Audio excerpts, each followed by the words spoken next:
Sonu ji, welcome back on Bollywood Hungama and बहुत बहुत मुबारकबाद। Thank you.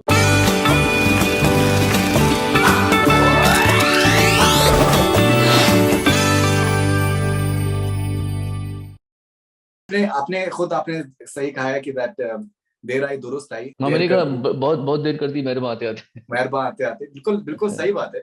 बिकॉज क्या होता है कि एट टाइम्स पीपल से कि यार ये अवार्ड इसको मिलना चाहिए था, उसको मिलना चाहिए था। पहली बात तो किसी को कोई डाउट नहीं होना है आपके अवार्ड मिलने पर। लोगों को बस यही है कि थोड़ा सा डिले हुआ।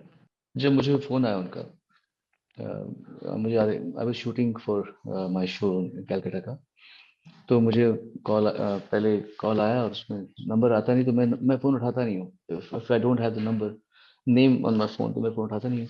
तो वैसे भी शॉट चल रहा था, तो फिर शॉट के बीच में जब ब्रेक हुआ तो मैंने मैसेज चेक किया, तो उसमें आई एम नमस्ते, आई एम अशोक कुमार, ऐसे नाम था उनका, from the ministry of home affairs, something very urgent, very confidential, positive only, ये भी लिखा था, डरने की बात नहीं है, पॉजिटिव ओनली।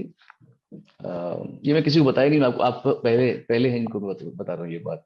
ये बहुत ही मतलब कॉन्फिडेंशियल मेरी तरफ से बात है, but I can share it with you because I think आपका हमारा एक बहुत आत्मिक नाता है, तो I want to disclose this thing to you only. किसी और को बताया नहीं मैंने बात अभी तक ये। तो उनका मुझे तो मैसेज आया, confidential, something very confidential, urgent, positive only, please call me urgently. तो मैंने कहा कि अभी मैं शूटिंग कर रहा हूँ, तो मैं आपको लंच टाइम पे कॉल करूंगा। नहीं नहीं नहीं, प्लीज कॉल मी, देखा it's very urgent, please call me right away. तो मैंने शॉट के बीच में फिर जब थोड़ा ब्रेक हो तो मैं पीछे गया और बहुत शोर शराबा था, तो मैंने कॉल किया, तो उन्होंने कहा कि नमस्ते, thank you for calling me back, I just want to let you know that the ministry, the government of India has conferred upon the Padma Shri to you, do you accept it, ऐसे पूछते हैं वो। तो मैंने छूटते ही कहा, और ये मैंने ठाना हुआ था कि कभी आएगा कॉल तो मैं जरूर कहूंगा, मैंने कहा don't you think it is a little too late in the day to give me Padma Shri? कहते हाँ जी। तो मैंने कहा कि आप मेरे से 15-15 साल बाद आए लोगों को मुझसे 5-5 साल पहले दे चुके पद्मश्री, अब आप जो मुझे पद्मश्री दे रहे हैं। मैंने कहा मजाज साहब की एक पोएम है कि अब जो तुम मेरे पास आई हो तो क्यों आई हो, अब तो क्या आई हो, अब जो तुम मेरे पास आई हो तो क्या आई हो, ये एक मजाज लखनवी ना उनका नाम है, ऑफ उनकी कोर्स ऑफ कोर्स उनके उनके ऑफ शेर, कोर्स। उनका शेर है। तो मैंने कहा कि तो वही वाली बात हुई कि अब जो तुम मेरे पास में आई हो तो क्या आई हो।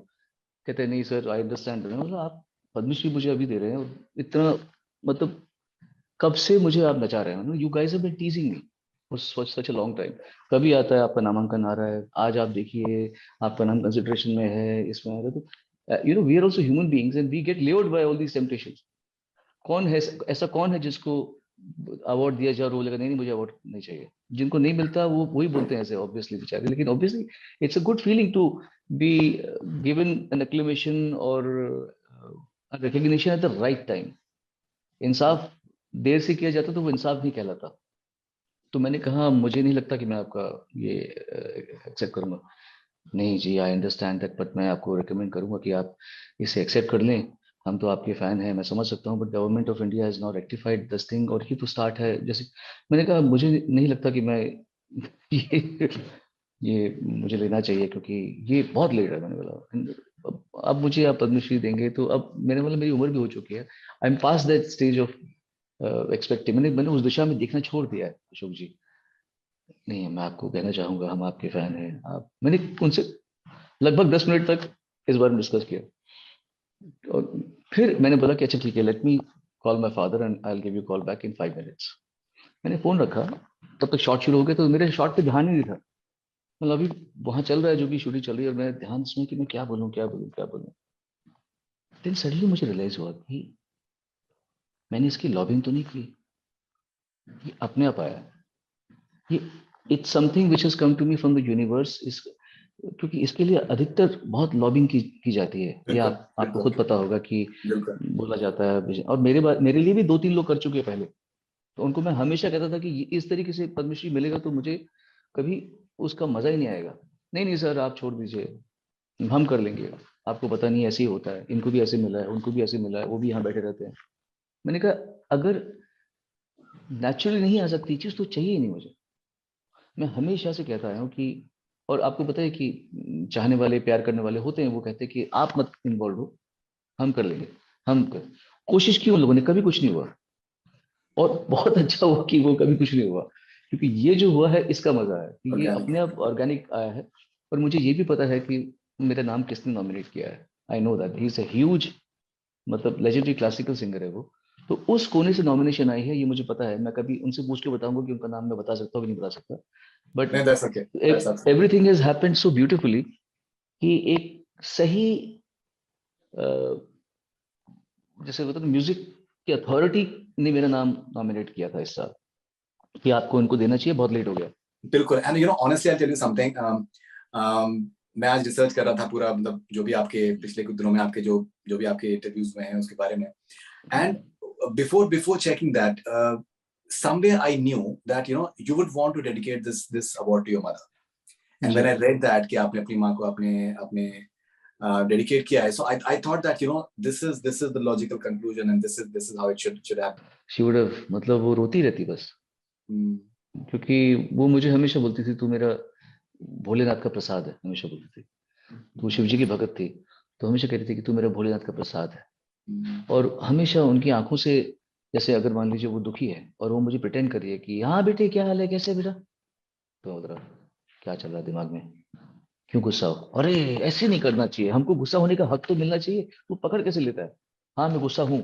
तो I knew her so well that you had this connection with me, तेरे मेरे में कुछ स्पेशल है सोनू, तू और मैं कुछ हमारा अलग एक रिश्ता है, हमेशा मम्मी मुझे बोलती थी।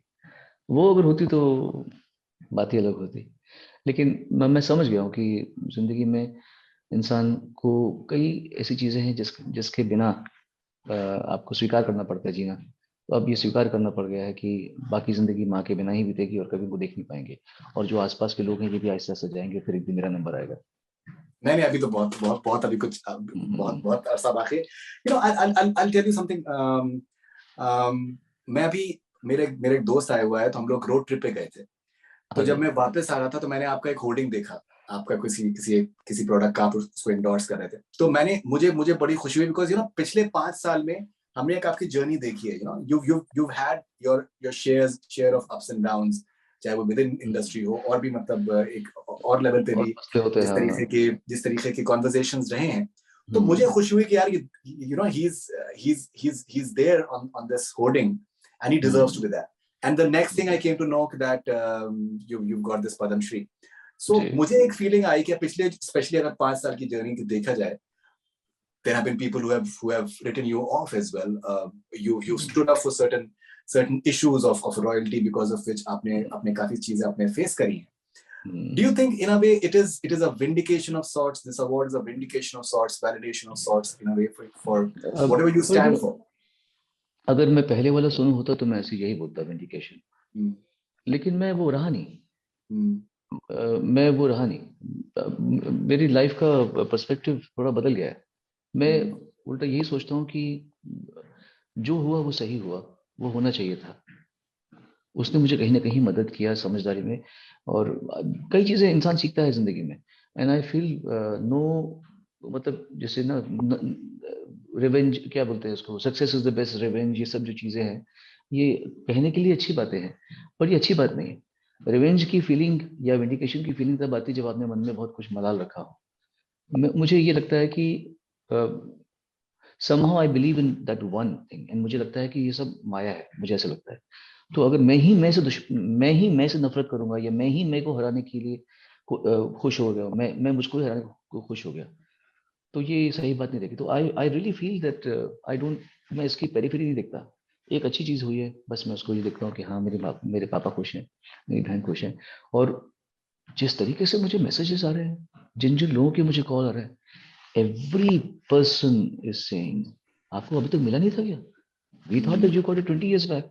सब मुझे ये बोल रहे हैं कि I didn't even know, we didn't even know that आपको मिला नहीं अभी तक ये। एनीवे दे रहा है दुरुस्त है, जैसे आपने कहा, हर कोई ये कह रहा है। एंड सब लोग ये मतलब ऐसा लग रहा है, मुझे ऐसा लगा कि मोस्ट ऑफ इंडिया सेलिब्रेटेड कि इसको मिलना चाहिए था। No, absolutely. Most of तो the world. मुझे बहुत अच्छा Most of the लगा world. कि Hmm. लोगों ने, हाँ मुझे बड़ा अच्छा लगा कि लोगों ने इसको पर्सनली लिया इस चीज को। So it was good feeling, and I feel हाँ, वो भी समय की बात थी। कभी इंसान कुछ लोग उनकी हमारी बातों को पसंद नहीं करते, तो वो सोचते हैं कि हम बदला लें। ऐसे आपने देखा ही हुआ, कंपनीज ने मुझे बैन कर दिया, कोई बोल रहा है इसके गाने हटा दो, कोई बोल रहा है इसके गाने रखो ही मत, इसको गवाही मत। ये उनका प्रॉब्लम है, ये उनका और काफी प्रॉब्लम है। गाने जो आपने गाए थे वो किसी और ने पे गा दिए। जी बिल्कुल, आपको तो पता ही है कितने सारे बहुत सारे गाने मैंने गाए थे जो, तो they took the revenge from me. पर अगर मैं भी यही सोचूंगा तो फिर मुझ में और उनमें कोई फर्क रहेगा नहीं। And I think I am a much, I have to be a much better human being than them, and also what I am today. My journey is to make myself a better a better soul, a better entity. Right. And you know, you've just sung this song for Lal Singh Chaddha. आपने एक video बनाया कि that Aamir Khan का poster आपके कमरे में होता था and you love Oh him yeah, he knows and it, पता है। साढ़े पाँच घंटे लगे उसको वीडियो बना मतलब गाने को रिकॉर्ड करने में एंड प्रीतम के साथ में आपने किया है। सो ये जो आपके चाहने वाले हैं, because you know at times आपके इंटरव्यू से लोग डर जाते हैं कि आप कहते हैं कि बस मैंने बहुत गा लिया फिल्मों के लिए, अब मुझे जरूरत भी नहीं है गाने की। सो लोग जो आपके चाहने वाले हैं वो डर जाते हैं, but when they hear such news that you've sung for a film which is going to be seen all across the world and the song is going to be massive as well, तो लोगों को बड़ी खुशी होती है कि यार ये this is the sort of Sonu Nigam that we want. नहीं, इसके उसके पीछे जो कारण है वो भी आप जानते हैं, मैं उसको I reiterate that, and I think लोगों को जान के भी they will be proud of me कि मैं क्यों नहीं गाता। जैसे प्रीतम है, प्रीतम ने मुझे इतना अच्छा, एक बार अभी 2 महीने पहले मैं नॉर्मली लोगों से वीडियो पे बात करता हूँ। मुझे ये फोन का जब से वीडियो आया तो मैं वीडियो पे बात करता हूँ, I always call people. Aamir भी मुझसे वीडियो पे बात करते हैं, उनको भी वीडियो पे बात करना पड़ता है until you don't see the expression of the person। तो प्रीतम से मेरी बात चलती है, Pritam very nicely he said, see Sonu, you are very special to me, I have a special connection with you because you sang in my debut, you're a part of my debut। तो मेरे लिए आप मेरे दिल में आपके लिए बहुत इज्जत है। मैं नहीं चाहता, और आपको पता है आजकल ऐसा होता है कि सब लोग ये चाहते हैं कि एक गाने को मल्टीपल लोग गाएं और फिर वो चूज करें कि इसका अच्छा है, इसका अच्छा है, उसका अच्छा है। अब ये है चलन, तो ये चलन है। मैंने आपको याद था आपके इंटरव्यू में कहा था कि मुझे इस स्वयंवर में नहीं बैठना, मुझे नहीं बैठना स्वयंवर में। और वही बात प्रीतम ने कहा कि मैं इसीलिए आपको तभी किसी गाने के लिए कहूंगा या कह रहा हूं जो मुझे पता है कि आपके सिवा दोबारा किसी को गाने के लिए हम कहेंगे नहीं या कह नहीं सकते। ये आमिर की का डिसीजन था कि ये गाना सोनू निगम गाएगा। तो जब प्रोड्यूसर ने और स्टार ने कह दिया है, तो अब ये नहीं होगा कि सोनू ने कहा तो चलो इससे भी गवाते हैं, फिर कंपेयर करते हैं। तो इसीलिए प्रीति ने बड़े प्यार से मुझे कहा, and I really respect that. कहता मैं आपको इसलिए नहीं बुलाता या नहीं कहता क्योंकि मुझे पता है कि ये गाने को 8 और सिंगर गा रहे हैं, मान लो आपका नहीं रखा गया, क्योंकि मैंने वो गाना गाया था, सुभान अल्लाह जो हो रहा है, ये मैंने गाया था, लास्ट गाना था प्रीतम का। और जब ये गाना मेरा नहीं रखा गया तो मैं प्रीतम को बोला कि दोबारा मुझसे बोलना मत, क्योंकि मेरे हिसाब से वो गाना मैंने बहुत अच्छा गाया। पर वो गाना श्री राम की किस्मत का था तो उनको मिल गया, कोई बात नहीं। मुझे कोई गाना गाए उससे कोई आपत्ति नहीं है। मैंने तो नहीं मांगा ना, मैंने बोला है मुझे गाना गवाओ, मैंने कहा है कि मुझे बुलाते रहो या मुझे ट्राई कर दो, नहीं करना मुझे। अगर मेरे जो लोग मेरे शुभचिंतक हैं उनको ये मालूम पड़े कि हमारा सोनू निगम तो भिखारी है, सामने सामने राजा बन के घूमता है, एक्चुअली पीछे भिखारी है, भीख मांगता रहता है लोगों से, मुझे गाना गवा दो, इस फिल्म में मेरे गाना नहीं है, कैसा लगेगा आपको? कि आप जिसकी इज्जत करते हैं, जिसको आप इतना सम्मान देते हैं कि हाँ आपके गानों से हम बड़े हुए हैं, आपके गानों से हमें प्यार हुआ, आपके गानों से हमने अपनी बीवी को प्यार किया, समझाया, प्रपोज किया, और आपके गाने हमारी जिंदगी का अच्छा है, एक हिस्सा है, हम उसको उसकी इज्जत करते हैं, और वो सिंगर एक्चुअली पीछे से भीख मांग रहा हो, आपको ये मालूम पड़े तो आपको आपके दिल में क्या बीतेगा? तो then you should be proud of me कि मैं अपना काम भी करता हूँ, लेकिन मैं अपने काम को डिग्निटी से करता हूँ। मैं एक इनसिक्योर्ड आदमी नहीं हूँ, असुरक्षित दिमाग नहीं है मेरा कि हाय हाय हाय क्या होगा। इतना दिया मालिक ने, इतना दिया है मुझे, अभी तक दे रहा है, उसका खजाना ही खाली नहीं पड़ रहा। हम शोज कर रहे हैं, हमारे गाने अंग्रेजो अभी जो आया है उसकी क्या लोग क्या उसकी तारीफ कर रहे हैं। मतलब किसको मिलता है कि 30 साल करियर के बाद में एक गाने वाले लोग बोल रहे हैं कि आप तो ऐसे साउंड कर रहे हैं जैसे यार आप 25 साल पहले साउंड कर रहे थे, उससे बेटर साउंड कर रहे हैं। तो God has given us so much, इतना हमें दे रहे हैं, तो मैं उसमें इनसिक्योर हो जाऊंगा तो फिर आई थिंक ये मेरे चाहने वालों के लिए भी सही नहीं होगा। That is why I do not, I say that मैं गाना तब गाऊंगा जब मुझे पता होगा कि ये गाना मेरा होगा, या और ऐसा होता नहीं है, आपको पता ही है, everybody wants to sing their own songs. अगर मैं कंपोजर था तो मैं भी ये कोशिश करता कि मैं अपने गाने गाऊं, बिकॉज मैं अपने गाने गाऊंगा तो मुझे शोज मिलेंगे। कौन नहीं चाहेगा उसको शोज मिले भाई? कौन एब्सोल्युटली। नहीं चाहेगा कि उसको उसके घर में 4 पैसे एक्स्ट्रा है? तो हम तो कंप्लेन नहीं कर सकते, मैं तो कंपोजर नहीं हूँ, मेरी गलती है। I should have been a composer, I should have invested my time in composition, but I invest my time in practising. हर इंसान हर चीज नहीं कर सकता। अगर मैं गाने बनाने में लग जाऊंगा, गाने बेचने में लग जाऊंगा, तो रियाज कौन करेगा भैया? सही बात। तो अपना काम, डिपार्टमेंट मेरा गाने का है, एंड मुझे उसको इतना प्रखर करना है कि फिर जो काम आएगा वो अच्छा आएगा एंड मेरे अनुरूप आएगा, एंड वही सोनू होगा। जी, इट इज सो अमेजिंग। मतलब इस इंटरव्यू के लिए जिस तरीके के वाइब्रेशंस आ रहे हैं पिछले कुछ दिनों से, I find it so fascinating. अब जब आपको अनाउंस भी नहीं हुआ था पद्मश्री का, I just happened to see one of your interviews, और आपने उसमें जिक्र किया है कि जब मैं 18 साल का था तो मैं जब बॉम्बे आया हूँ, तो मैं म्यूजिक कंपनीज के बाहर मुझे बिठा के रखते थे, 8-9 घंटे में वहां पर बैठता था। और जब जब मैं रियलिटी शो का होस्ट बना, और अगर मेरे सामने कभी भी कोई कोई कंटेस्टेंट कोई भी आया, नया नया सिंगर आया, तो मुझे उनको जो भी कहना था कि भाई कि आप अच्छे हैं या बुरे हैं, मैं उनको इंस्टेंटली बता देता था। मैंने उनको वेट नहीं कराया कि जिस तरीके से मुझको वेट कराया गया, 8-10 घंटे मुझे बैठना पड़ता था कि जो भी कहना है आप कह दो, लेकिन ये है कि ऐसे वहां पर भी आपने वर्ड यूज किया, भिखारियों के तरीके से वेट मत कराओ मुझको। तो वो दौर है 18 साल का एक सोनू निगम, और आज का एक दौर है, that has been a journey, that has been a very interesting journey. और ये चीज लोगों ने हमेशा एक्नॉलेज करी है कि जिस तरीके से आपने मेंटोर किया है, चाहे वो शोज हो या फिर even apart from that, which is really important. बहुत बार लोग अपनी जर्नी को भूल जाते हैं, और वो भी वही सब चीजें करते हैं जो उनके साथ में हुआ था when they started off।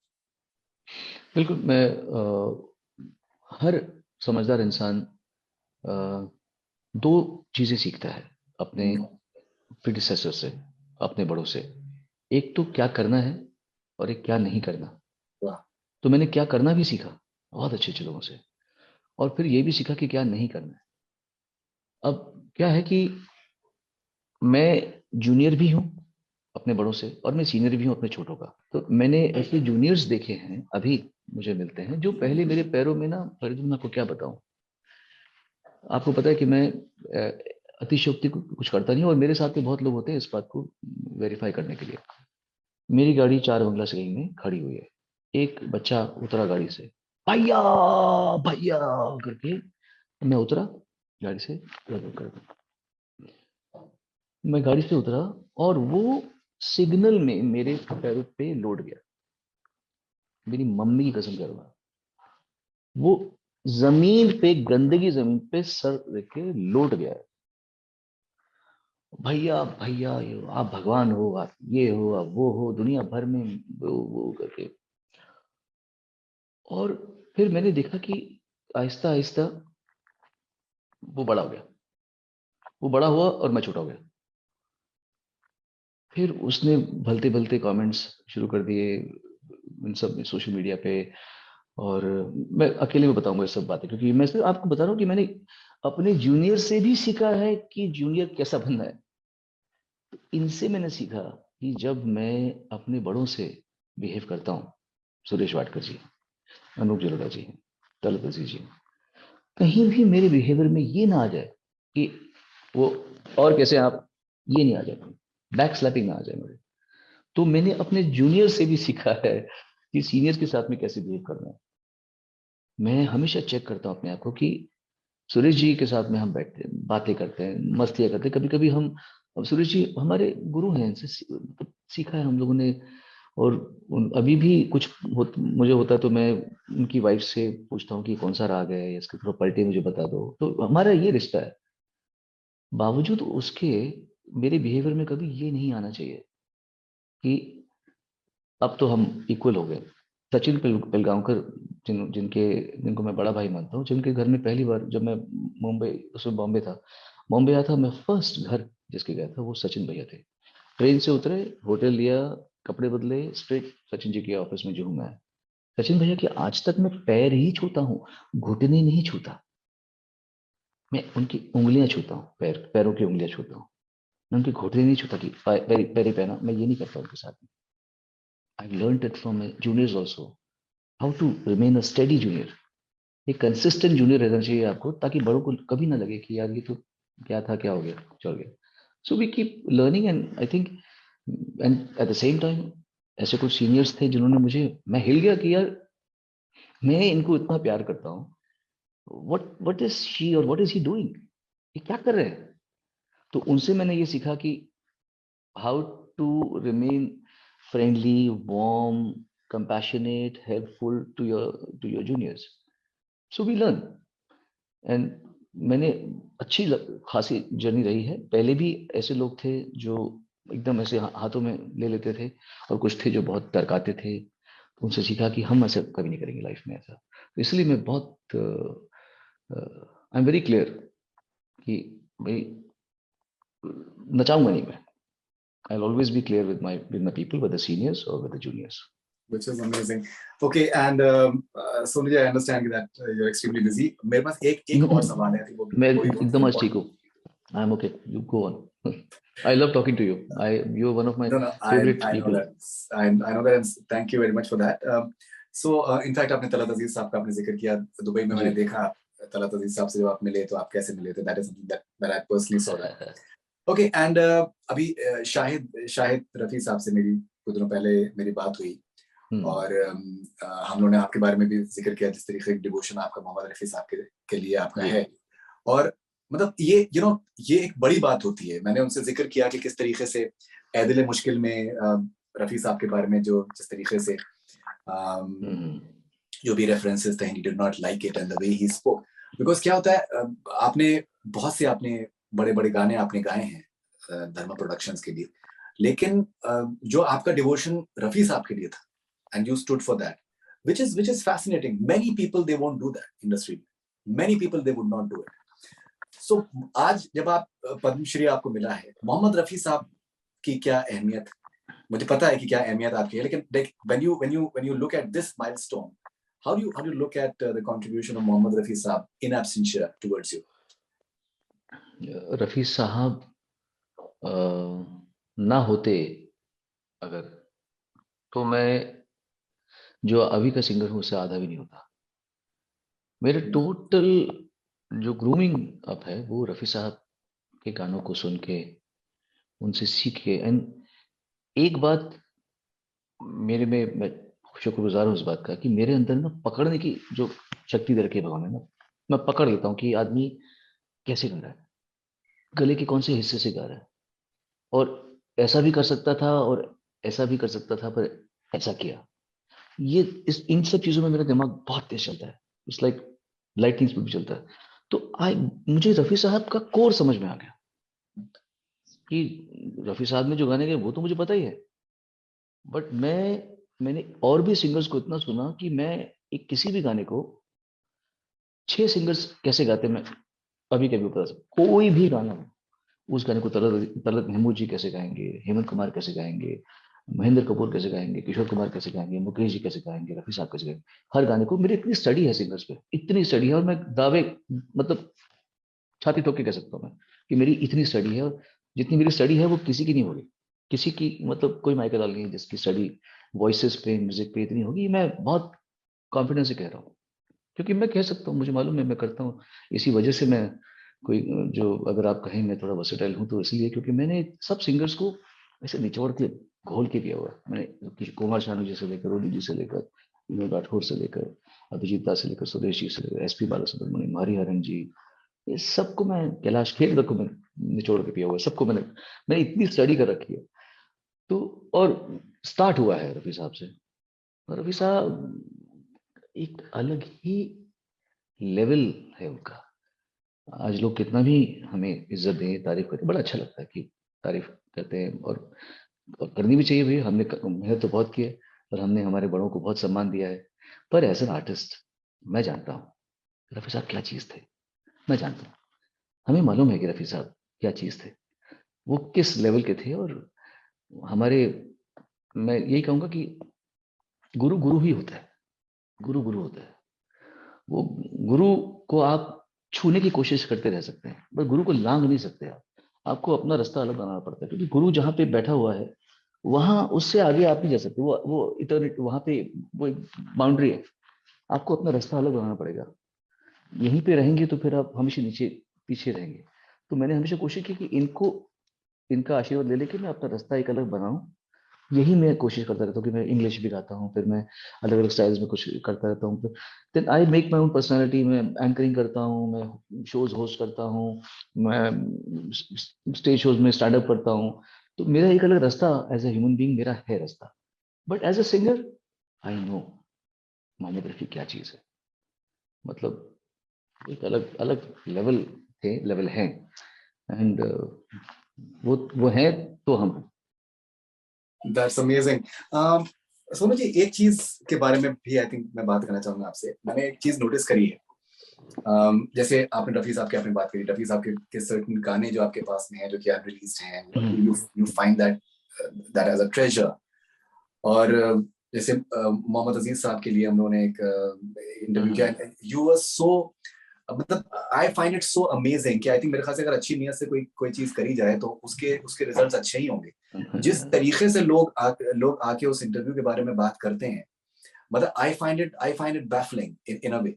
उसके अलावा वैसे भी हमेशा जिस तरीके से आप सिंगर्स के लिए आप खड़े रहते हैं, सिंगर्स के राइट्स के लिए आप म्यूजिशियंस के राइट्स के लिए खड़े रहते हैं। बहुत से लोग ये मानते होंगे कि यार अपना काम करो, अपना प्रॉफिट करो, खामखा में किसी दूसरे के लिए जंग लड़ने की क्या जरूरत है, इन सबसे कोई फायदा नहीं होता। ये आपकी जिंदगी में ये जो एक सेल्फलेस अप्रोच है कुछ मामलों में, apart from that, when it comes to being a professional stage artist, you are the highest paid stage artist. वहां पर वो आपका वो सारी चीजें आपकी वो सब है that you are doing for yourself. लेकिन जो आपका एक जो सेल्फलेस एलिमेंट है, जो स्पिरिचुअल एलिमेंट है, कि जहां पर आप एक ऐसा लगता है कि आप अपनी पर्सनल ग्रोथ के लिए, अपने जमीर के लिए आप कुछ काम कर रहे हैं, वो एक बड़ा यूनिक एस्पेक्ट है, which I think very few artists they tend to have. Why is it important for you? During the course of my journey on this planet Earth, मुझे एक बात समझ में आई है कि कहानी कुछ और चल रही है, दिखता कुछ और है, कहानी कुछ और चल रही है। और मेरी वाइफ या मेरी वैसे बात करते हैं, बोलते हैं अरे you should not speak about death, you should not speak about death. But मुझे लगता है कि इसमें कोई टैबू नहीं होना चाहिए अगर मैं ये कहूं कि मैंने मेरी मौत से समझौता कर लिया है। I have made a pact with my death, क्योंकि मुझे मालूम है आनी है, मुझे मालूम है आनी है। तो मैं मुंह उधर करके थोड़ी बैठा रहूंगा। तो मैंने आंखों में आंखें देख लिया है कि अभी आ सकती है, कल आ सकती है, हो सकता है 20 साल के बाद आए। जब इंसान अपनी मौत से समझौता कर लेता है कि मैं मरने वाला हूं और मैं हमेशा नहीं रहूंगा यहाँ पे, तो पर्सपेक्टिव बदल जाता है हर चीज का। जैसे आपने कहा मैं शोज के लिए पैसे चार्ज करता हूँ, हाँ मैं करता हूँ।